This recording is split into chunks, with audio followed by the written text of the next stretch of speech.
사랑하는 국민 여러분, 그리고 존경하는 의원 여러분, 그리고 이 자리에 함께해 주신 대법원장님, 헌법재판소장님, 선거관리위원장님, 그리고 감사원장님, 경제가 어려울수록 더 큰 어려움을 겪는 사회적 약자를 보호하는 것은 국가의 기본적 책무입니다.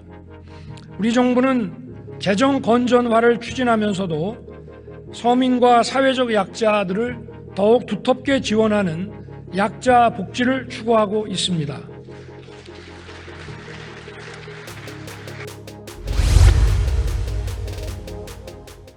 존경하는 국민 여러분, 김진표 국회의장님과 의원 여러분, 저는 오늘 새 정부의 첫 번째 예산안을 국민과 국회에 직접 설명드리고 국회의 협조를 부탁드리고자 5개월여 만에 이 자리에 다시 섰습니다.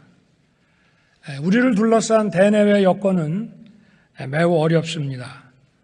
전 세계적인 고물가, 고금리, 그리고 강달러의 추세 속에서 금융시장 변동성은 커지고 경제의 불확실성은 높아졌습니다. 취약계층과 사회적 약자들이 입는 고통은 점점 커지고 있습니다. 재정 건전성을 유지하면서 금융 안전성과 실물 경제 성장을 도모하는 나라와 그렇지 못한 나라 간의 국제 신인도 격차가 확대되고 있습니다. 산업과 자원의 무기화, 그리고 공급망의 블록화라는 세계적인 흐름 속에서 가치를 공유하는 국가들과의 협력이 그 무엇보다 중요해졌습니다. 안보 현실 또한 매우 엄중합니다. 북한은 최근 유례없는 빈도로 탄도미사일 발사를 비롯한 위협적인 도발을 계속하고 있습니다. 이는 유엔 안보리 결의에 대한 중대한 위반이자 국제사회에 대한 정면 도전입니다.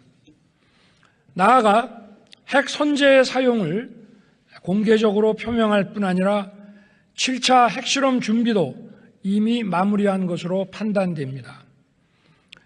우리 국민들이 안심하고 일상을 영위하실 수 있도록 한미 연합방위 태세와 한미일 안보 협력을 통해 압도적인 역량으로 대북 억제력을 강화할 것입니다.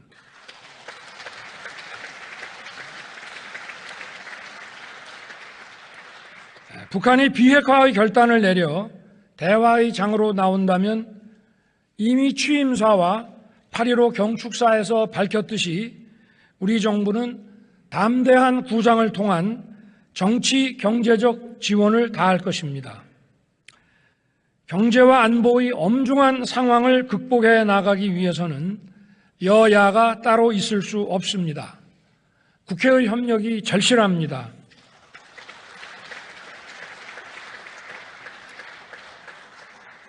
국민 여러분, 그리고 의원 여러분, 저는 지난 7월부터 최근까지 10차례에 걸쳐 진행된 비상민생 경제회의를 통해 직접 민생 현안을 챙겼습니다.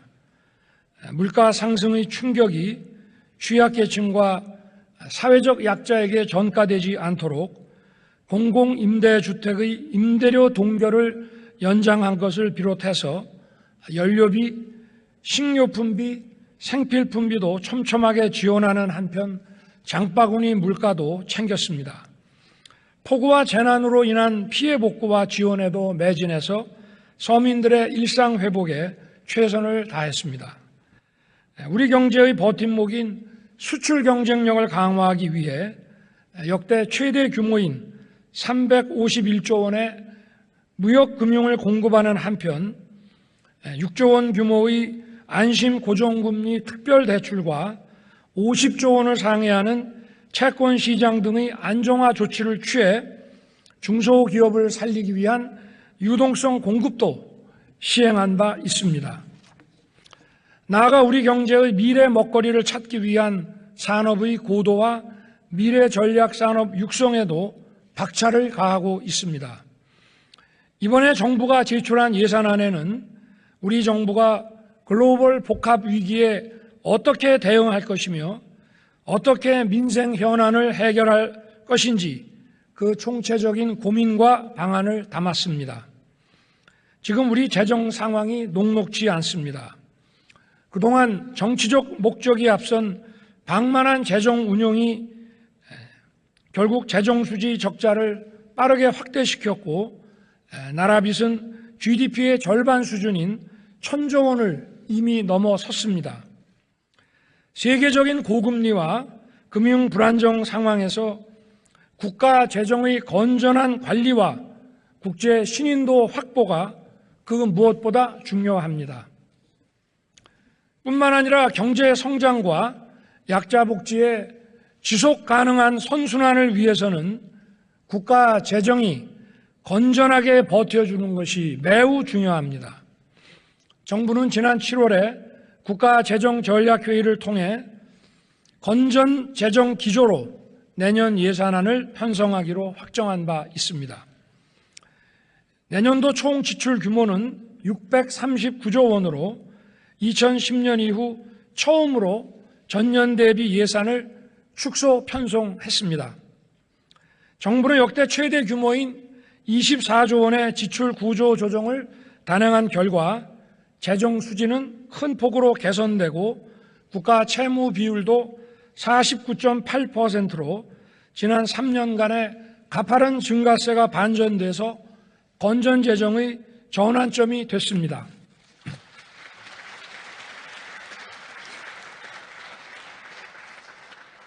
공공부문부터 솔선하여 허리띠를 바짝 졸라맸고 이렇게 절감한 재원은 서민과 사회적 약자 보호, 또 민간 주도의 역동적 경제 지원, 국민 안전과 글로벌 리더 국가로서의 책임 강화에 투입하고자 합니다.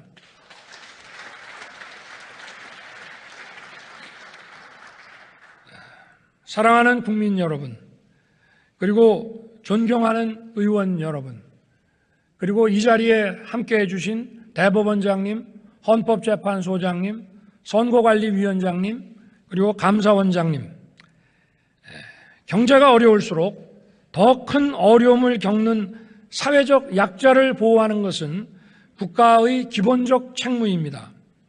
우리 정부는 재정 건전화를 추진하면서도 서민과 사회적 약자들을 더욱 두텁게 지원하는 약자 복지를 추구하고 있습니다.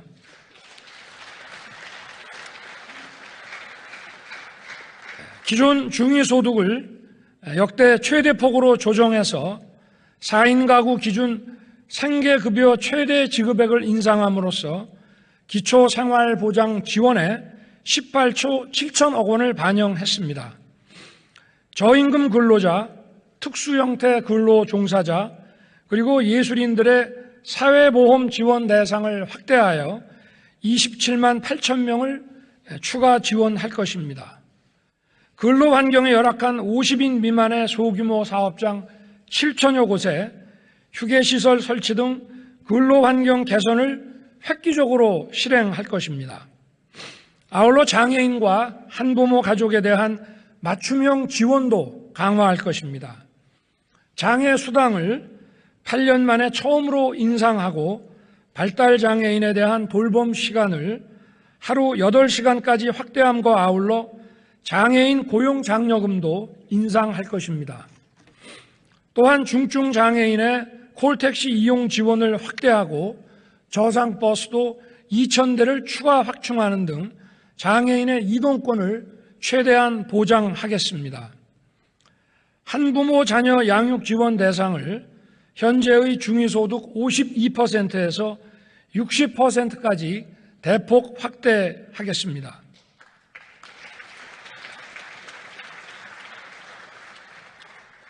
올해 폭우 피해에서 드러났듯이 반지하 쪽방 거주자들의 피해가 많았습니다. 이분들께서 보다 안전한 주거 환경으로 이주하실 수 있도록 보증금 무이자 대출을 신설하고 민간 임대주택으로 이주할 경우 최대 5천만 원까지 지원할 것입니다.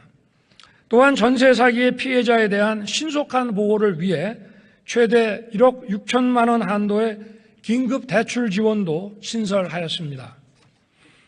우리 청년들에게는 청년 원가주택과 역세권 첫집 5만 4천 호를 신규 공급하고 청년들의 중장기 자산 형성을 지원하기 위해 청년 도약 계좌를 새로 도입하는 한편 청년 내일 저축계좌 지원 대상 인원을 확대하겠습니다.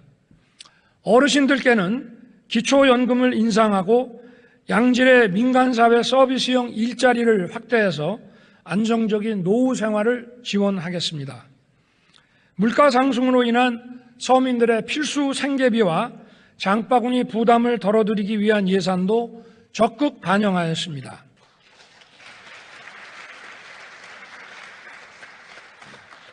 우선 에너지 바우처 지원을 확대하고 농축 수산물 할인 쿠폰 규모를 금년도의 590억 원에서 1,690억 원으로 약 3배 확대했습니다.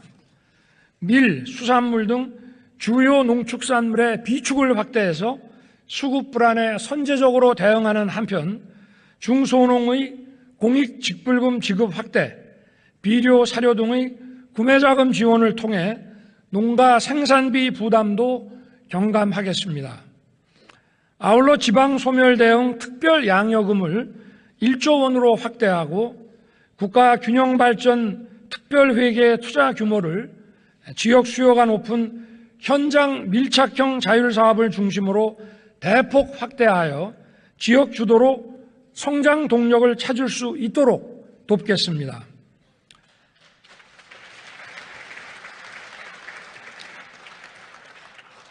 첨단 전략 산업과 과학기술을 육성하고 중소벤처기업을 지원함으로써 새로운 성장 기반을 구축하겠습니다.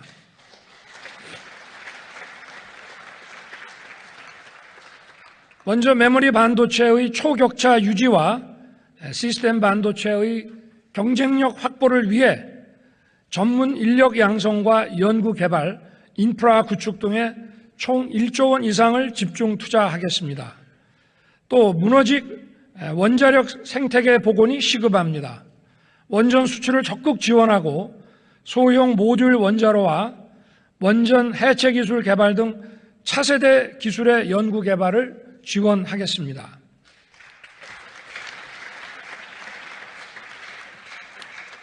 양자 컴퓨팅, 우주항공, 인공지능, 첨단 바이오 등 핵심 전략 기술과 미래 기술 시장 선점을 위해 총 4조 9천억 원의 R&D 투자를 지원하겠습니다.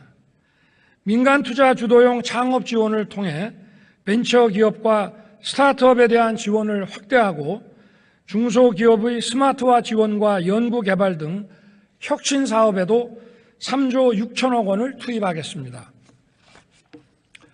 소상공인들이 코로나 여파에서 완전히 벗어나 다시 뛸 수 있도록 채무 조정과 재기 지원 등의 재정을 추가 투입할 것입니다.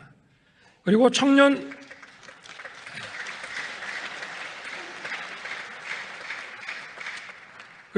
농업인에 대한 영농정착지원금, 맞춤형 농지와 금융지원 등을 패키지로 제공해서 농업 혁신을 주도할 수 있도록 돕겠습니다. 국민 편의와 미래 산업 기반인 교통 혁신도 이뤄내도록 하겠습니다. 수도권 GTX는 기존 노선의 적기 완공과 신규 노선 계획에 총 6,730억 원을 투자하고 도심 항공교통, 개인형 이동수단 등 미래 교통수단의 조기 상용화를 위해 실증 실험시설, 환승센터 구축 이런 것을 비롯한 기술 혁신 기반을 조성하겠습니다. 또 홍수 가뭄 등 자연재해에 대비하기 위해 대심도 빗물 저류 터널 3개소 설치를 지원하고 스마트 예보 시스템 구축 등 재해 예방 체계도 강화하겠습니다. 또 보행자 교통 안전을 위한 횡단보도 조명 등 시설 개선, 어린이 보호구역 무인 단속 장비 확대 등을 통해 생활 속의 안전도 꼼꼼하게 챙겨가겠습니다.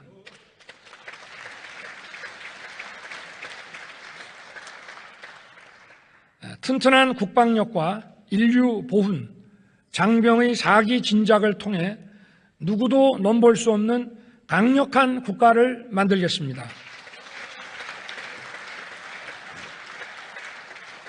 안보 위협에 대응하여 현무 미사일 F-35A, 패트리어트의 성능 개량, 장사정포 등에 대한 요격 체계 등 한국형 삼축 체계 고도화에 5조 3천억 원을 투입하고 로봇 드론 등 유무인 복합 무기 체계 전환을 위한 투자, 그리고 군 정찰 위성 개발, 사이버전 등 미래 전장 대비 전력 확충을 위한 투자도 확대하겠습니다. 국가를 위한 헌신에 존중과 예우를 하는 것은 강한 국방력의 근간입니다.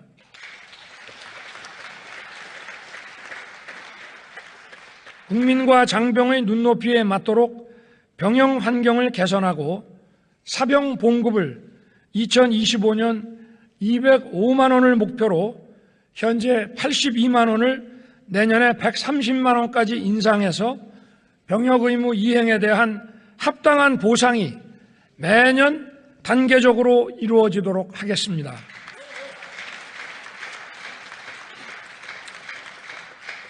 아울러 보훈급여를 2008년도 이후 최대폭으로 인상하고 참전 명예수당도 임기 내 역대 정부 최대폭으로 인상할 것입니다.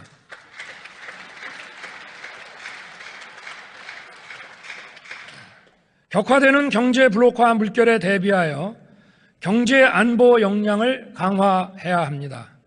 공급망 위기에 대응하기 위해 해외 자원개발 투자를 확대하고 니켈, 알루미늄 등 광물 비축, 그리고 수입선 다변화 추진을 위해 총 3조 2천억 원을 투자할 것입니다. 유엔 연설에서도 밝혔듯이 국제사회에 책임있게 기여하지 않고서는 우리의 국익도 제대로 지켜내기 어려운 것이 엄연한 현실입니다. 정부는 글로벌 리더 국가로서의 책임과 역할을 다하기 위해 공적 개발 원조를 4조 5천억 원으로 대폭 확대하였습니다. 이를 통해 해외 긴급 구호 지원과 저개발국과 개도국을 대상으로 원조를 확대할 것이며 글로벌 보건 안보와 백신 개발 지원에 주도적 역할을 수행해 나가겠습니다.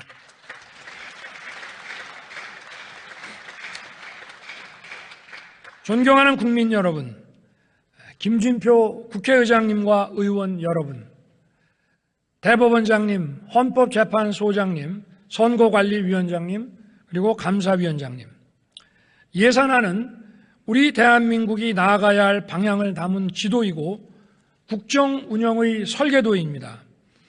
정부가 치열한 고민 끝에 내놓은 예산안은 국회와 함께 머리를 맞댈 때 완성할 수 있을 것입니다.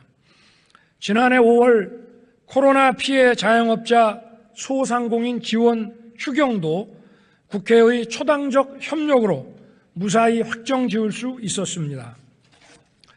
우리 경제를 둘러싼 불확실성이 지속되고 있는 시기에 국회에서 법정 기한 내 예산안을 확정해서 어려운 민생에 숨통을 틔워주시고 미래 성장을 뒷받침해 주시기를 기대합니다. 감사합니다.